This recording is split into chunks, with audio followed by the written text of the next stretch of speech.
पाहुयात सविस्तर वृत्त।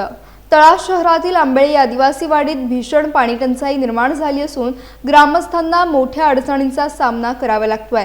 परिसरातील नागरिकांना बोरिंगच्या माध्यमातून पाणी पुरवठा केला जात होता, मात्र बोरिंगच्या पंपामध्ये बिघाड झाल्यामुळे पाणी पुरवठा पूर्णपणे विस्कळीत झालाय। त्यामुळे महिलांना आणि ग्रामस्थांना पाण्यासाठी दूरवर भटकंती करावी लागत असून डोक्यावर हंडे घेऊन पाणी आणण्याची वेळ आली आहे। स्थानिक नागरिकांनी याबाबत नगरपंचायतकडे तक्रार केली असता हे काम महावितरण विभागाशी संबंधित असल्याचं सांगण्यात आलं, तर महावितरण विभागाने ही जबाबदारी नगरपंचायतची असल्याचं स्पष्ट केल्याने समस्या अद्याप कायम आहे। परिणामी आदिवासी वाडीत पाण्याचा प्रश्न अधिकच गंभीर बनलाय। येथील अनेक महिला रोजंदारीवर काम करत असल्या तरी पाण्याच्या समस्येमुळे त्यांना कामावर जाण्यातही अडचणी येत आहेत।